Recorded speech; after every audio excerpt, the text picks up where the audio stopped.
Welcome back. एक दफ़ा फिर आपको खुशामदीद कह रहे हैं। क्या ड्रामा मुकरम कली में अब जिस ड्रामे पे बात होगी वो इस वक्त ट्रेंड कर रहा है अराउंड द वर्ल्ड, यानी कि मीम से मोहब्बत। और शुरू करेंगे एन से नादिया, नून से नादिया।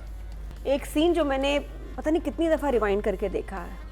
कल आपने कूजे को समंदर में समेटा था, अब से जो मैं हूँ वही हूँ, और जो मैं नहीं हूँ वो मैं नहीं हूँ। बहुत ही प्यारा सीन। हमारी ज़बान कितनी प्यारी है भाई, उर्दू। और जब मुश्किल उर्दू का इस्तेमाल करो तो वो कॉमेडी में भी चला जाता है, और अच्छी वाली कॉमेडी की हंसी आती है और इतना प्यारा लगता है। तो दिस सीन वाज एपिक, बहुत जो पार्किंग लॉट में था। और वो जो डायरेक्टर का कमाल था कि जो वो पैन करके नीचे ले गया ना, अब से जो मैं हूँ वो मैं हूँ, तो वो कैमरा नीचे गया ना, पूरा उसके कपड़े आए, फिर ऊपर आ गया, जो मैं नहीं हूँ वो नहीं हूँ। तो उसमें मैसेज ही बड़ा इंपॉर्टेंट था। बड़ी प्यारी परफॉर्मेंस दाना नीर की, आहत की, Asif Raza Mir. I am enjoying this drama. ये बहुत मजे का ना, ये क्या कहना चाहिए, बस फील गुड ड्रामा है। आप देखते हो ना, अच्छा, और आपके साथ कोई बैठा हो, चाहे हाउस हेल्पर्स, चाहे आपके मम्मी डैडी, हस्बैंड, हो नहीं सकता किसी को ड्रामा बुरा लगे। मैंने अभी तक जिसने और अब जो एपिसोड चल रहे हैं, कोई भी साथ मेरे बैठा होता है वो देखने लग जाते हैं। अब्बा ने इतना एंजॉय किया इस ड्रामे को, कितनी बड़ी बड़ा क्यूट है, और सिर्फ दाना नीर पे ही सूट कर रहा है। जिस तरह को बेतुके जुमले भी कहती है, cute, innocent, because her expressions are so believable and natural. बड़ा मज़ा आ रहा है। और इन एपिसोड्स में क्या हुआ कि दाना नीर का दिल तोड़ दिया तलहा ने, और मुझे भी दुख हुआ, मुझे भी बुरा लगा कि दैट वाज टू मच। कि ठीक है, उसके मसले मसाइल हैं, लेकिन उसको ऐसे निकालना नहीं चाहिए था घर से ना? नहीं, हाँ, कि आपको नहीं बर्थडे सेलिब्रेट करनी चाहिए थी मेरे। अब इसमें इतना क्यों उसको बुरा लगा कि तुम चली जाओगी और फिर कौन देखेगा। Still at that time he should have been happy for the child. उसने कहा कि ये तो इतनी नॉन सीरियस है कि मेरे बेटे के साथ जो भतीजा उसका, अब तो पता चल गया। लेकिन अब वो एफर्ट कर रही है, बर्थडे चल रही है, और वहाँ उसके साथ खफा हुआ। ये मैं सिर्फ बता रही हूँ कि मुझे अच्छा नहीं लगा। ये नहीं कह रही कि सही हुआ, गलत हुआ, नहीं होना चाहिए। बस मुझे एज अ व्यूअर मुझे दुख हुआ कि इसको निकालना नहीं चाहिए था। वो इतनी अच्छी उससे नियत से आई है। फिर शारिक का प्लान चल रहा है, वो भी अब नजर आ रहा है कि वो गया नहीं है। He is still there. I'm so glad that's He is still there. वो एक हुक है, और वो क्या प्लान कर रहा है कि मैं शादी करूंगा सही टाइम पे, लेकिन इसी लड़की से। कैसे शारिक, क्रेजी पहले अटैक किया और वो तुम्हारे साथ शादी कर लेगी, लेकिन वो क्या हालात होंगे। मुझे तो ये लगता है कि यही वो कड़ी बनेगा जिससे तलहा फिर विल फॉल फॉर हर, इसको हेल्प करेगा। उसके लिए किसी का तंग करना जरूरी है, उसको तो तंग शारिक करेगा। तो जो वीक पॉइंट है इस ड्रामे का, जो बहुत बड़ा वीक पॉइंट है, इस सबीका की कास्टिंग। अगर आप तलहा को मैच्योर दिखा रहे हैं तो उसके साथ उसकी पसंद की लड़की भी मैच्योर होनी चाहिए, बड़ी होनी चाहिए थी उसकी एज की।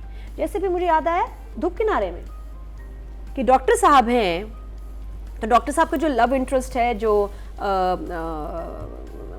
क्या उनका नाम, शीना, बिल्कुल, डॉक्टर शीना और डॉक्टर की उम्र मिलती थी, इसलिए वो अच्छे लगते थे, और इसलिए डॉक्टर को लगता था कि ये मेरे लिए अप्रोप्रिएट है, ये लड़की मेरे से कम उम्र। मुझे धूप किनारे की फील आ रही है कि उसको लग रहा है कि जी ये जो है, ये तो चुलबुली है, बचपना है इसमें, मैं इससे कैसे शादी कर सकता हूँ। सेम चीज़ वहाँ हो रही है। तो फिर सबीका को भी तलहा की एज के बराबर होना चाहिए था, और मैच्योर औरत होना चाहिए था, और डायनामिक और कॉपरेट होना चाहिए था। ये कास्टिंग क्या हुई है? Not that she's a bad actor, but she's not suiting this part. क्योंकि उनका डायलॉग भी होता है, वो कहती हैं कि तुम सिर्फ कम उम्र हो इसलिए। नहीं, वो अच्छी एक्टिंग नहीं, वो उससे एक्टिंग ही नहीं हो रही भाई। सबीका का जहाँ रोल आता है, तुमने तो मुझे ऐसे, तुम ऐसे, तुम वही लड़की हो ना, मुंह में वो सीन ऐसे गिर जाता है। दाना नीर क्या अपनी लाइंस दे रही है, जान मार रही है, तलहा बोल रहा है। Because of this character the drama मेरे लिए तो वहाँ खराब होता है, जहाँ वो आ जाती है। वो इस रोल के लिए सूटेबल नहीं है, क्योंकि हमें यहाँ मैच्योर लड़की चाहिए थी जो तलहा के साथ सही लगती, and a more powerful performer.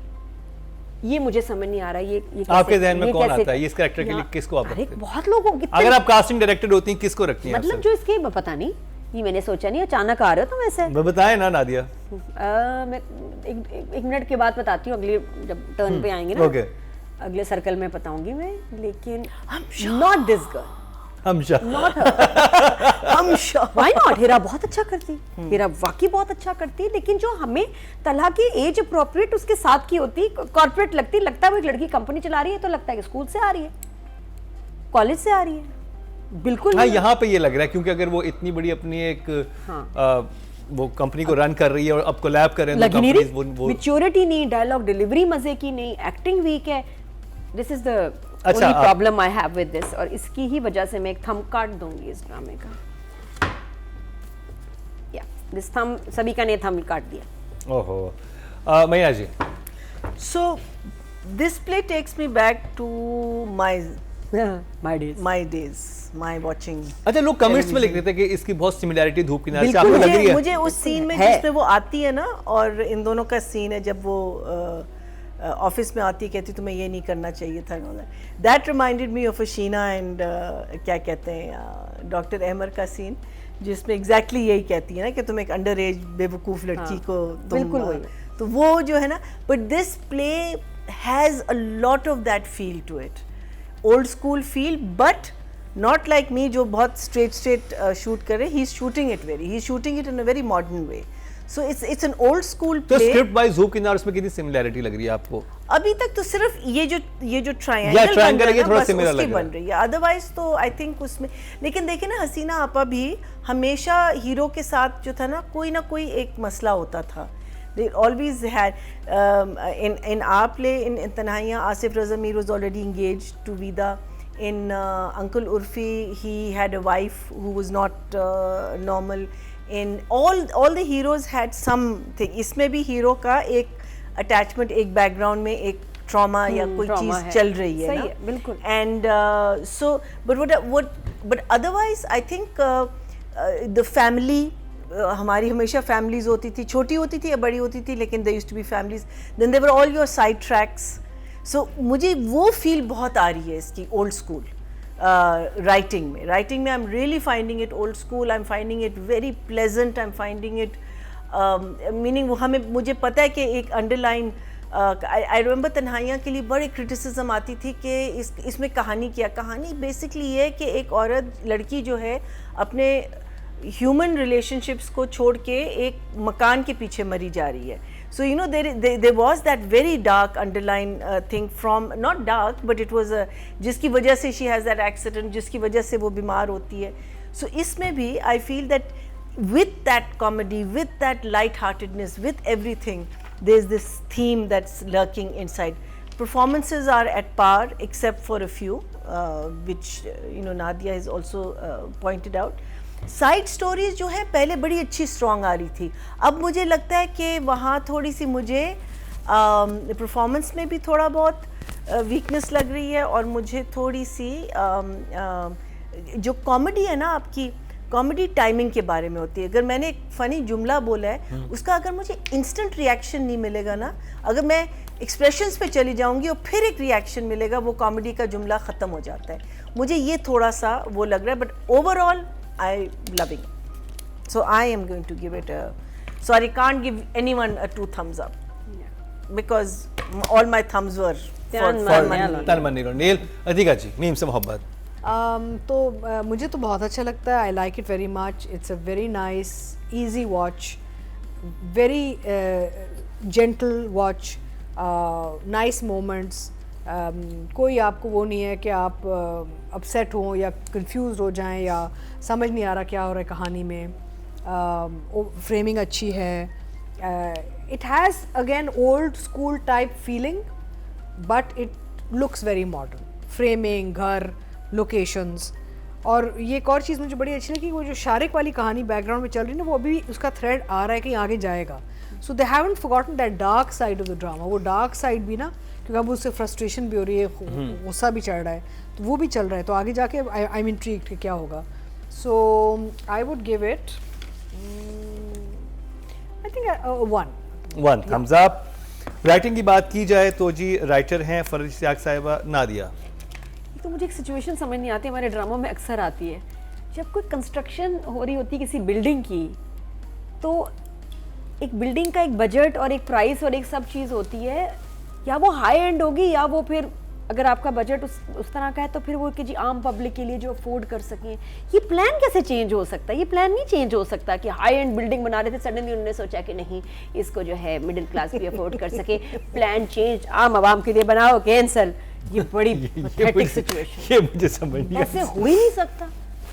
आपकी जमीन की वैल्यू होगी, आपने उसको रिकवर करना है, ये सॉलिड, ये बिजनेस की बात है, ये पैसे की बात है। जब प्रोजेक्ट बन रहा है या तो वो अमीरों वाला पूरी प्रोजेक्ट ड्राइंग्स बना के आई हुई है, पूरी ड्राइंग्स बनी हुई है, उस पे काम हुआ हुआ है, उसकी कोई ऑटोकैड पे काम हुआ हुआ है, और उसके बाद आप कहते हैं कि पैसे ही नहीं रिकवर होंगे। नहीं, sorry, but एक सवाल. You're talking about the project the ex-fiance has brought to him. Yeah, and she The this new is one it. she wants to launch with him, ना? but वो she- discussion कुछ और है. नहीं, she disses it ना, उसी को तो डिस discussion करती है। और जब उसका जॉइंट वेंचर है, ये कि बीच में आके आप कैसे कह सकते नहीं कि इसको आप लोअर मिडिल क्लास के लिए रखें, जो लोग अफोर्ड कर सके। आम बंदे का जो प्रोजेक्ट ही कोई और होगा, और जो आप हाई एंड बना सकते हैं, वहां आम बंदे के लिए प्रोजेक्ट बन ही नहीं सकता, क्योंकि उसकी लैंड की कॉस्ट, उसकी बाकी कॉस्ट, आप उसको चेंज नहीं कर सकते। ये थोड़ा ये ड्रामा था। चलो क्या ड्रामा था? ड्रामा था। अच्छा मुझे समझिए, वो कंस्ट्रक्शन का बिजनेस था, वो क्या, वो है तो कंस्ट्रक्शन का, क्योंकि उनकी कंस्ट्रक्शन फर्म है, आर्किटेक्ट, ये तो भी वो बना क्या रहे सिविल, थे? ये बिल्डिंग्स बनाते हैं, तो ये engineers है ना? ये सिविल इंजीनियरिंग पढ़ी। नहीं, engineering अब है। प्रोजेक्ट तो ये या तो ये हो ना कि आप गवर्नमेंट के पास गए हो ना, गवर्नमेंट को आप कह सकते हैं कि भाई आप इस तरह की चीज बनाए कि आओ आपके पास जाए। अगर एक बिल्डर के पास आप ये जाएंगे, बात बिल्कुल सही कह रही है कि जब आपने एक कंपनी को दिया है ये प्रोजेक्ट, तो वो तो कह रहे हैं हम हाई एंड आपको बना के देंगे। फिर एक चुच्ची कह रही है जिसने बहुत रिसर्च की है आम बंदे के लिए कि बनाए। इसको आप आम बंदे के लिए, बिकॉज लोग हमारे यहाँ अफोर्ड नहीं कर सकते। She needed to come up with more smart idea. हाँ, Like, आइडिया हाँ, कि to conserve the energy, make it सस्ता। आप इसको नहीं, I कैसे- was thinking इसको अगर आप- मैं एक अगर इंटर्न सस्ता होता और मैं कैसे सेल्फ सस्टेनिंग बिल्डिंग हो, ग्रीनरी हो, आपको ये करना चाहिए, सोलर लगे हुए हो, Yeah, ये exactly. ये ये अच्छे ऐसे आइडियाज industry होते हैं, होते और ये उससे रिलेटेड भी होते हैं। भाई ये नहीं कि जी ये प्रोजेक्ट आप उनके लिए बनाए, हाँ। तो ये भी थोड़ा सा पुराने वक्तों वाली थोड़ी सी इसमें से ना आई है। जी, वो वक्त मेरे का लिए भी पता। थोड़ा सा कुछ था कि ये कैसे हो सकता है कि इतनी वो ड्राइंग्स ही बनी हुई ऑटोकैड पे, सब कुछ हुआ हुआ है, और और कितना वो अच्छा होता है ना आज के जमाने में ना, पुराना स्क्रिप्ट हो बेशक काफी साल पहले लिखा हो, लेकिन कुछ चीजें ना उसमें आज के जमाने के हिसाब से वो ना कह डाल सकती थी, दिया कहती कि देखें इसमें एनर्जी कंजम्पशन इतनी होगी या वो है, या अगर हम ऐसे को डक डाल दे, जैसे इंटरनेट सेल्फ सस्टेन और लाइटिंग। आजकल सबसे हॉट टर्म ही सेल्फ सस्टेनिंग है। तो थोड़ी सी ना हमारे राइटर्स को रिसर्च करनी चाहिए कि इस वक्त आपकी कौन सी टर्म्स हैं जो रेलेवेंट हैं और जो यूज हो रही हैं। तो ये थोड़ा सा बहुत ही पुराना टच था, जो वेरी 80s। तो फिर क्या मैं बात करी थी, अच्छा वापस आ गए, 3 ट्रैक्स चल रहे हैं, जैस्मिन और रोहेल की शादी होगी, मम्मी ने एक्सेप्ट कर लिया, she is living with them now Jasmine. एक वो ट्रैक है, इसमें थोड़ा थोड़ा कम इसका पार्ट था, बट आगे जाके पता चलेगा कि कैसे चल रहा है उनका, but there a good couple. Second, अब जो बन रही है ना चार्ट, वो बन रही है उसके घर में दूसरी बहन के, जिनका प्लान है कि सलीका पुप्पो को ठीक करना है, और वो बड़ा इंटरेस्टिंग है, वो मज़े का है कि भी मैं भी काम आपके बेटे से ही कराती हूँ, वही जो है मेरे कपड़े इस्त्री करते हैं, धोते हैं, और वो उसको सिखाना चाह रहे हैं, उसको ठीक करना चाह रहे हैं। और वो बड़ा अच्छा था कि जब नानी कहती है कि बेशक मेरी बेटी है लेकिन मैं उसकी साइड नहीं लूँगी, शी इज़ रॉन्ग, तो वो भी एक अच्छा मैसेज था। That I am also enjoying. यहाँ जो सबसे इंपॉर्टेंट सीन था इस हफ्ते, वो था कार पार्क का सीन, कि जहाँ फेस टू फेस सबीका और दाना नीर का क्लैश होता है। जगह छोड़ो मेरी, मुझे लग रहा है कि आप पार्किंग की बात नहीं कर रही हैं, shut up, you shut up. और फिर बड़ी अच्छी लाइन की, अपनी मर्जी से छोड़ के गई थी, फिर क्यों वापस आ गई हो अगर, और फिर वो कहती है वो मुझसे प्यार करता है, तो अगर तुमसे प्यार करता है तो चीख चीख के मुझे क्यों बता रही हो। बहुत अच्छी लाइन्स थी यहाँ, उनका बड़ा अच्छा कन्फ्रंटेशन हुआ। आपको तो मोहब्बत की मीम का भी नहीं पता। ये भी 80s का टच है कि जब ड्रामे का नाम कम से कम 1-2 दफ़ा तो आना चाहिए ड्रामे में, तो आ गया और बड़ा रेलिवेंट आया। तो बाकी जो एक खैर वो मैं डायरेक्शन में इसमें बात करूँगी, लेकिन दिस वाज इम्पॉर्टेंट। अब और उसके बाद उसने जो सिंपैथी कार्ड सबीका ने खेला है, जाके रो के बोल के, लेकिन मुझे एक मसला मुझे लगा था, यहाँ पे राइटिंग में भी आया था कि आप अगर किसी कंपनी में इंटर्न है ना, और आपकी कंपनी के पास एक क्लाइंट आया हुआ है, आप प्रोफेशनली आप उससे ऐसी बात नहीं कर सकते। इनका तो और ही मसला चल रहा है ना। नहीं, मसला तो और चला, लेकिन फिर भी कि आप आए हुए क्लाइंट की तो आप अपने पाँव पे खुद कुल्हाड़ी मार रहे हैं, आप इंटरफेयर नहीं कर सकते। आप नहीं चले, आपका पर्सनल कोई ग्रज है भी, जैसे इसका उस लड़की के साथ है पर्सनल ग्रज, लेकिन ये तो नहीं कह सकती ना, उसको तो निकाल देंगे बाहर। आप एक इंटर्न कैसे किसी आए हुए क्लाइंट से बदतमीजी लेकिन करते रोशी है ऐसी, और रोशी का वो हो चुका है, तो उसको पता है कि भाई उसका बाप मेरे साथ है, इसने छोड़ा था, इसने बेवफाई की थी, ऊपर से बर्थडे पे जो उसके साथ हुआ, शी इज ऑलरेडी अपसेट कि जी केक उसको खिलाया था, चाय उसको पिलाई जा रही है, डिनर उधर हो रहा है, मैं कौन लेकिन हूँ? स्टिल शी वांट्स टू तो वर्क देयर, she's- हाँ, वो उस कंपनी में काम तो वो करना फिर चाहती हमारी एक चंचल हीरोइन को आपको इतना लाइसेंस देना पड़ेगा, लाइसेंस दे देते हैं और नंबर रसीद कितने काटो। देंगे, लाइसेंस के साथ नंबर कितने? राइटिंग के in these episodes 7.5 7.5 for Ishtiaq. तो नादिया लगे हाथों आप डायरेक्शन की बात भी कर लें। जो लोगों ने बड़ा नोटिस किया और उनको पसंद आ रहा है इज द हाउस। शुक्र है वो वाला घर नहीं है तेरे बिन वाला, कुछ हमारे अमीर किसी और घर में भी रहते हैं, तो घर पे तो मैंने भी नेटफ्लिक्स के ड्रामे का शूट किया था, जैसे पहले बताया था, तो मुझसे लोग जो मेरे जानने वाले हैं पूछ रहे हैं नादिया घर कहाँ है, किसका है ये, तो मैं बता देता तो वो सॉरी मैं इसलिए नहीं बता सकती, लेकिन बड़ा प्यारा घर और बाकी बहुत हसीन है, जिसका एक दिन का बिजली का बिल 2 लाख आता है। क्यों? क्योंकि इतना बड़ा है, सेंट्रली एयर कंडीशन है सारा, तो बहुत हसीन ज़बरदस्त। ये नहीं बताऊंगी कहाँ है और किसका है। ऐसे पूछा मतलब हाँ ज़्यादा फ्री ना, सारी बातें नहीं बता सकती मैं आपको। अच्छा, और बाकी डायरेक्शन की बात करें, जो चीज़ डिस्कस हो रही है और जो अच्छा लगा वाज द क्लाइमेक्स, थोड़ा सा कंफ्यूज करने के लिए बहुत खूबसूरत, क्योंकि सब इनकी केमिस्ट्री बहुत पसंद कर रहे हैं, स्पेयर को बड़ा पसंद कर रहे हैं, और एक बड़ा प्यारा एक ड्राइव में कुछ डिस्कस नहीं हुआ, लेकिन अब वो पहुंच गया बीच। बहुत अच्छा डायरेक्टर ने वो शूट किया, और अभी वहाँ उसने गाना भी बहुत अच्छा आया था। हाँ, और उन्होंने अच्छा ये किया कि अभी एकदम अब अगले एपिसोड में इसने सुथरी बेइज्जती करनी है, लेकिन उससे पहले एक अच्छा सा उन्होंने मोमेंट हमें दे दिया कि एंजॉय, शाबाश तुम भी एंजॉय कर लो, तुम भी खुश हो जाओ, तुम भी फील ले लो। लेकिन ये बहुत कम देर के लिए यही थी, ये 1.5 मिनट की थी, लेकिन very smart of the director कि, और जिस तरह एडिट हुआ है कि एक ये फील रहने दो, सुपर बेइज्जती से पहले थोड़ा सा प्यार, तो वो बहुत अच्छा लग रहा था them. And I think Roshi is expecting कि ये मुझसे कोई अच्छी सी बात करेगा और मुझे घुमाने लेके आए बीच पे, उसको नहीं पता आगे वो जो रोशी की तैयारी थी जाने से पहले ना, वो जो परफ्यूम छिड़क के जो वो बहुत फनी था। लिपस्टिक सारा उसने बड़े मजे का किया। मुझे कार पार्क वाला सीन भी अच्छा लगा, अच्छा शूट हुआ है, नाइस, अच्छे मजे के एपिसोड्स जा रहे हैं अभी तक सारा। और व्यूअरशिप देखो 10.4 इन 3 days and it's a steady viewership, मतलब ऊपर ही जा रही है और बड़ी ज़बरदस्त है। 17-18 एपिसोड था, enjoying the drama. I will give the director also 8।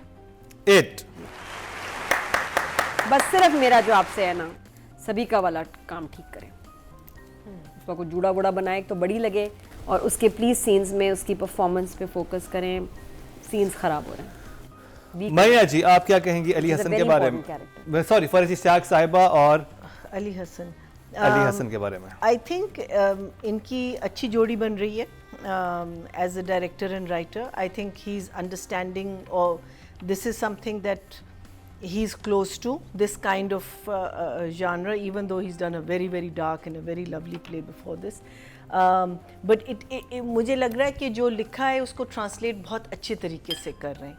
yes we have flaws, we all have flaws, but I love the scene जब वो उसको बताता है बर्थडे वाले दिन के तुम जो तुम कर रही हो वो गलत कर रही हो, और उसको साफ साफ कहते हैं कि तुम इमेच्योर हो, आज तुम्हारा ये फ्लेवर है, कल तुम्हारा कोई और फ्लेवर होगा।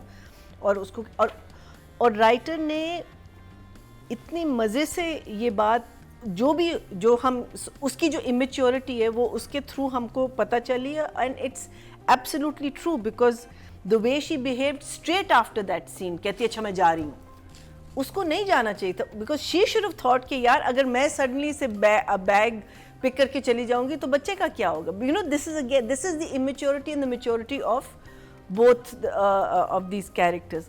Then how she's behaving with this girl, I think that's a very immature, but that's her character. She is an immature girl. She is a girl जो she talks before she thinks, because वो उसकी जो beauty है कि वो जो कुछ कर रही है वो जेन्युइनली कर रही है, उसका हर एक्शन जेन्युइन है, उसके फिल्टर्स नहीं है, लेकिन इमेच्योर है। उसका जो क्या कहते हैं, falling in love also with him is a very it's a very immature way of doing it, but it's genuine, nothing is false about her, लेकिन it's immature, which is what he is. और I think character arc भी ऐसे बना है कि सबसे पहले वो अपने पड़ोसी को पसंद करने लगती है, हाँ, ठीक है, वो दिखाया है फिर ना दूसरी बार वो अपने वो शारिक को पसंद करने लग जाती है, अब वो इसके पीछे पड़ गया कि जो भी लड़का उसको मिल रहा है उसके पीछे वो लग जाती है। इससे तो obviously we know that there is a genuine likeness here, and she genuinely likes this kid also, लेकिन that immaturity is showing through all the जो वो काम कर रही है, which is very well crafted, I think very well written. मुझे जो last scene मुझे ज़रा सा strange लगा, because जहाँ तक मेरा ख्याल था वो तो कहता you're fired basically, you know, after she comes उसकी जो वही तो करेगा, बहुत बिल्डअप किया ना उन्होंने कि आप नहीं, सोच रहे हो कि बड़ी लेकिन- रोमांटिक मोमेंट आएगी, हाँ, लेकिन वही तो ऊपर ला के गिराएंगे। बड़ी वो बेइज्जती तो होगी। सही है, लेकिन वो रोमांटिक लुक्स क्यों दे रहा है उसे? वो भी रुलाएगा तो भी। रोमांटिक लुक्स वो वैसे कंफ्यूज करने के लिए, अभी Confuse देखिएगा करने आप के लिए अगले नहीं, episode में। he's not an immature guy, he wouldn't नहीं, do उसको that. फील आ रही थी वहाँ, जब वो आया उसको देखा तो कह रहा है "हाँ, थोड़ा सा पसंद तो करता है ना। हाँ, थोड़ा सा I know, पसंद तो करता है, I वो तो know, establish I किया know. उन्होंने। But beautiful scene. I thought very well. I think even the scenes वो जो the detailing कि वो जब जाते हैं किसी site पे, then you have the papers and the helmet and all of that. I thought Construction was site very लग रही very थी। very good detailing. From the director's point of view, the scene on the beach was very beautiful. It was, you know, the right time of the day. Maybe they did some tweaking to it, but even if they did, it was really really lovely. गाड़ी का scene very unusual.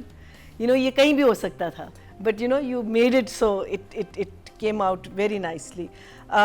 The only thing जो मुझे लगा was the comedy side of it in the side characters. मुझे वहाँ बस comedy मुझे लगा कि ये छोड़ रहा है और उसे छोड़नी नहीं चाहिए। मुझे लड़के की भी परफॉर्मेंस इतनी अच्छी नहीं लगी, जो बेटा है, क्या नाम है उसका, जो नेबर्स का बेटा है, जो शादी करके आया है, ना मुझे उसकी बीवी की परफॉर्मेंस इतनी अच्छी लगी, इन द सेंस कि अगर कट करके सीन्स आते ना, I think it would been much better. Even the mother's performance, I felt it became suddenly over the top. You know, it wasn't over the top initially, लेकिन suddenly it became over the top. तो मुझे वो हाँ थोड़ी सी I felt a little I felt कि don't let it go, because that's a very important part of this drama also, कि आपको relief मिलती है तो नंबर्स इस चीज़ कितने से। राइटिंग में, डायरेक्शन में? एक और सॉरी, हाँ, and I love the scene with the phuppo, जब वो तरबियत की बात करते हैं कि आपने अपने मियाँ की तरबियत बड़ी अच्छी की है और अब मैं आपके बेटे की भी बिल्कुल ऐसे ही I am going to, which is again a very good take on how tarbiyat matters for people when they grow up, कि आपको पता चल जाता है कि आपके घर की तरबियत कैसी है, as how you behave in the outside world. I thought that was a very good take on this whole tarbiyat thing, because हम लोग कहते हैं ना कि वो लड़का ही best है, लड़की जैसे भी हो doesn't matter, but लड़का, you know, but tarbiyat matters, you know, it just shows how you treat a woman is how you have learnt, your mother or your father have taught you as to how to treat someone outside. So I would give them both, barring the 2 or 3 things, that I'd give them both a 7.5. 7.5 for Farhat Ishaq Sahaba and Ali Hassan. Adhika ji. I think very nice, simple, straightforward story. और writer ने बहुत ही एक प्यारी कहानी दी है हमें, जो बहुत ही, यानी कि अगेन फैमिली ड्रामा, आप आराम से उसको बैठ के देख सकते हैं और पूरी फैमिली देख सकती है. इसमें ऐसी कोई चीज़ नहीं है जो आप हिचकिचाएँ या आप कहें कि भाई बच्चों को समझाना पड़ेगा, या वालदैन के साथ नहीं देख सकते, या स्टाफ आ रहा जा रहा है, you know, I generation. Language is nice, the attitudes are nice.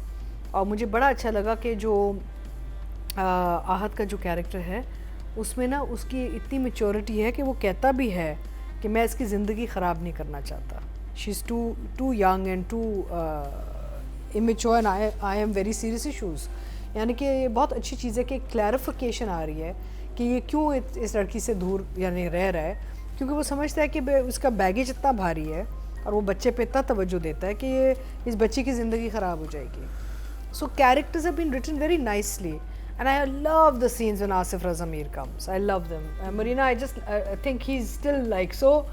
He has that thing in his eyes, you know. उनकी आंखों में अभी इतनी मस्ती है. And he's doing the character very well. Yeah. This one, you know, it's somehow it's taking. Yeah. He's also taking us back. Yeah, absolutely. To that era. time. हाँ, बहुत अच्छा. तो overall it's a lovely story being told really well. So I'll give the writer although there's nothing new. Having said that, कोई नई चीज़ नहीं आई अभी, या कोई ऐसा वो कोई इस कहानी में ट्विस्ट नहीं आया जहाँ पे हम कहें कि ओह ये तो सोचा ही नहीं था हमने. So for this kind of writing and because कोई नई चीज़ नहीं आ रही, I would say a 7. It's nice. तो डायरेक्टर के पॉइंट ऑफ व्यू से I think very nice frame, lovely light, और मुझे वो बहुत अच्छा शॉट लगा बीच पे, ऊपर से जो ड्रोन शॉट था ना सारा, when she is walking then he is walking, I love that जो क्लोजिंग सीक्वेंस था सेकंड एपिसोड का ना, तो वो मुझे I loved the way he shot it and the atmosphere and the environment जो क्रिएट किया था डायरेक्टर ने, बहुत अच्छा लगा। बिल्डिंग में भी जो खड़े हैं कंस्ट्रक्शन की, वो व्यू देख रही है, तो बहुत it's like a breath of fresh air, because हम ना ड्राइंग रूम में बैठ के ना आंखें भी थक जाती हैं देख देख के। सो इट्स रियली नाइस जब आप आउटडोर्स जाके, इन कराची में तो बीच ही है ना, आप बीच को अगर एक मुख्तलिफ तरीके से दिखा सके तो बड़ा अच्छा लगता है। अब जहाँ पे फ्रीज़ किया डायरेक्टर ने इज़ इंटरेस्टिंग। अब ये नहीं पता कि वो कोई अच्छी बात करने जा रहा है या कुछ डांटने जा रहा है। It could be either way, he could actually be telling her of about something, और बिकॉज वो इस कैरेक्टर का समझ नहीं आता ना, आहत का जो कैरेक्टर है, because we don't know where he is going to go eventually. अभी तो कोई ग्रे एरिया भी नज़र नहीं आ रहा।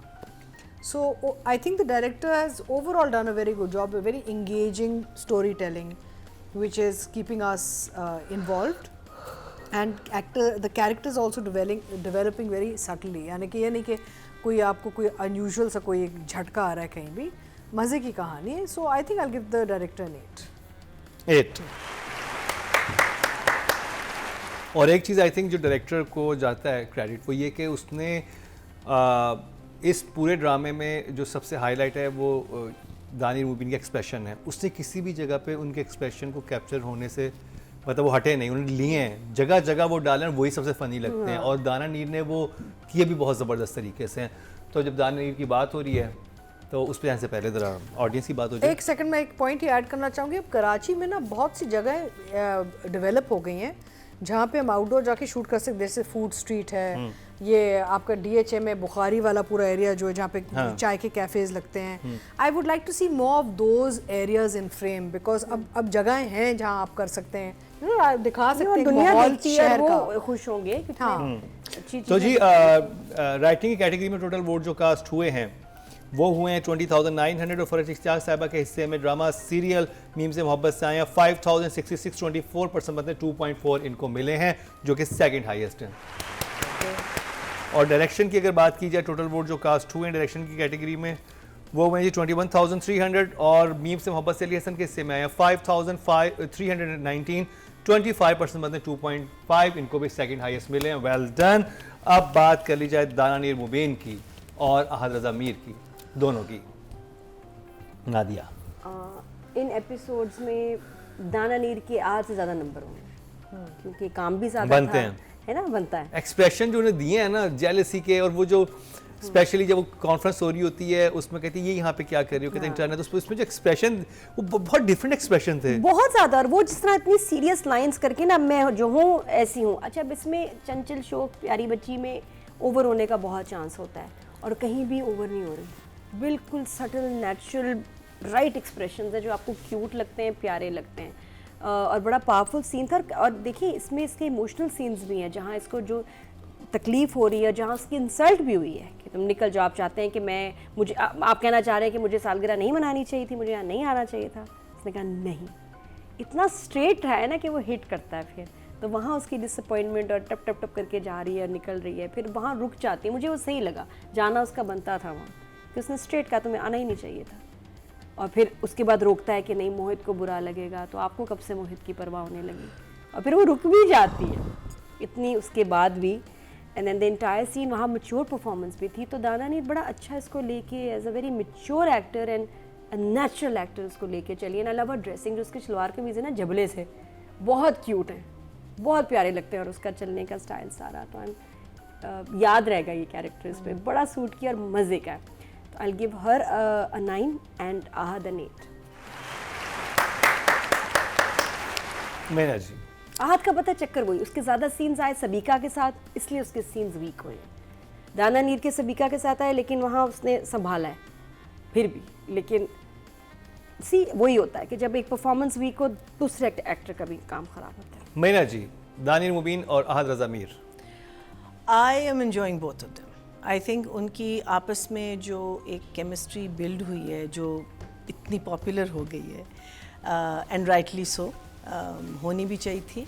I think both of them are doing a fantastic job. I think Dana, you're absolutely right. इस episode में उसके shades आना शुरू हो गए, which I think is a fantastic thing. And आगे जाके मुझे लगता है काफ़ी serious भी हो सकता है. Even though we missed, I think we had stopped viewing क्या थी मोहब्बत गुमशुदा but I believe उसमें काफ़ी serious उसका role आगे जाके हो गया था. So I'm really looking forward to those that part also, and looking forward to where these characters are going to go. But yes, I think she definitely had much more of a presence in the thing. Not to take away, I think Ahad, for me, maybe I'm biased, but for me, he lights up the screen whenever he comes on. I just find that there is the look and the feel and the way he performs. I just find it to be very refreshing and very new, as opposed to more. It's not calculated कि मैं ये look दूँगा इधर और मैं ये look दूँगा उधर. It comes naturally with the dialogues and all, and of course with her also. I will probably also give them an 8 and a 9 only because she had much more of a तो presence. 9 for Danir Mubin and And 8 for eight Aada Zamir. Atiqa ji. हाँ, I agree with the two ladies. मुझे लगता है कि दाना नीर का काम ज़्यादा था और उन्होंने बहुत अच्छा निभाया है. ऑल्दो मुझे आगे के एपिसोड्स में थोड़ी सी अब इंक्रीज इन मैच्योरिटी मैं देखना चाह रही हूँ. बिकॉज देखे ना, इन दोनों कैरेक्टर्स को ना हमें एक ऐसी और एक ऐसे, we have to bring them down to one level for them to make sense as a couple also. तो आई एम होपिंग कि अब आगे जाके थोड़ी सी मैच्योरिटी और थोड़ी सी बढ़ेगी निकल आना शुरू हुई है और दाना आएगी, नीर में. और कि बढ़े वो और जैसे बढ़े. काम करने लग गई है, जॉब पे लग गई है, पढ़ाई भी कर रही है. वगैरह होगा. But I don't want her to lose. No, her not lose the innocence, charm, her- not lose the charm, लेकिन थोड़ी सी और थोड़ा सा एक मैच्योरिटी का ठहराव आ जाए थोड़ा सा आए ताकि हमें हजम हो जाए कि एक इतने मैच्योर बंदे के साथ वो आगे चल भी सकेगी, you know. So but I think that they are looking very nice as a couple and he is carrying his mature role very well. यानी कि आहद भी अपना बहुत अच्छा वो उसको हैंडल कर रहे हैं. वो नज़र देखते भी हैं लेकिन थोड़ी सी यानी कि सोच के देखते हैं, you know, अपनी आंखों, उनकी आंखों से पता चल रहा है कि he's His eyes do he's a talk. thinking actor. Yeah, he's like his father actually. I mean, I think Ahad and He's Asif a are trained actor also. no, He's but a he has his theatre actor. trained actor तो हैं, लेकिन उनके वालिद का बहुत, यानी कि I feel he and the dad have similar, you know, like energy, you know, and he does very intelligent, very small nuance sort of things जो बहुत यानी कि अच्छी लगती हैं within the character ना. अच्छा, मज़े की बात है आहद की कि वो मिचौल हैं लेकिन बड़े नहीं लग रहे physically, you know. Physically he still looks like a young guy who can have a relationship with a young woman. He's a young guy actually. He is मतलब Yeah, so but acting mature है, yeah. Age wise तो young ही अच्छा, है. एक और कमाल आप आहद का देखो कि कनाडा में रहा है सारी ज़िंदगी, वहीं पला बड़ा है और उर्दू कितनी कमाल बोलता है और बाय चॉइस. और कहता है I love speaking in Urdu. मैंने कहा यार तुम ज़्यादा इतनी फजूल इंग्लिश वरना होता है ना, कोई आपसे मिल रहा है इंग्लिश नॉर्मल में भी नहीं, ज़िंदगी में बड़ी अच्छी उर्दू बोलता है. तो कहता है नहीं कि मैं आई लव उर्दू और मैं कोशिश करता हूँ कि मैं ज़्यादा उर्दू में ही खूबसूरत बात ज़बान करूँ. है. बहुत खूबसूरत लेकिन बात है कि ज़बान अगर आप बाहर पले बड़े होते हैं ना तो आपको समझ नहीं आती उर्दू की, क्योंकि आपने इतना बोला नहीं, फिर आपको पता नहीं चलेगा अल्फाज कहाँ पॉज देना है, कहाँ ये देना है, मुश्किल है. फिर आपको कोई ना कोई चाहिए होती है हेल्प, कोई आपको बता रहा होता है साथ साथ. लेकिन वो कितना उर्दू को समझ गया इतने कम अरसे में और बिल्कुल सही तरह बोलता है कि लगता ही नहीं कि ये पाकिस्तान में पला बड़ा ही नहीं है. and I think the credit goes to his parents also ना, क्योंकि जब आप बच्चों को बाहर पालते हैं तो फिर जो वालिदैन जो उनको वहाँ पे तौर तरीके और यहाँ मैं देखा पाकिस्तान में रहते हुए पेरेंट्स अपने बच्चों से बात इंग्लिश में कर रहे हैं. हाँ, और बहुत तो साफ उर्दू वालिदैन को बोलता है, बहुत समझता है. क्रेडिट मिलता है इनके for sure. So anyway, same like I'll give her a 9 and give him an 8. 9 for Danir Mubeen and 8 for Ada Zameer. तो जी ऑडियंस की बात की जाए तो फीमेल कैटेगरी में टोटल वोट कास्ट हुए 22,324 हुए हैं और मीम से मोहब्बत से दानिर मुबीन के हिस्से में आए 5,042, 23% बताएं 2.3. आई थिंक सेकंड हाईएस्ट उनको मिले हैं. Well done दानिर Mubeen. और अगर बात की जाए मेल कैटेगरी की, मेल कैटेगरी में टोटल वोट जो कास्ट हुए हैं 24,659 हुए हैं और मीम से मोहब्बत से आदा ज़मीर के हिस्से में आए हैं 3,673, 15% बनते हैं 1.5. तो जी दाना नीर मुबीन को ऑडियंस की तरफ से भी ज्यादा नंबर ही मिले हैं. तो ये कंप्लीट हुआ मीम से मोहब्बत का रिव्यू.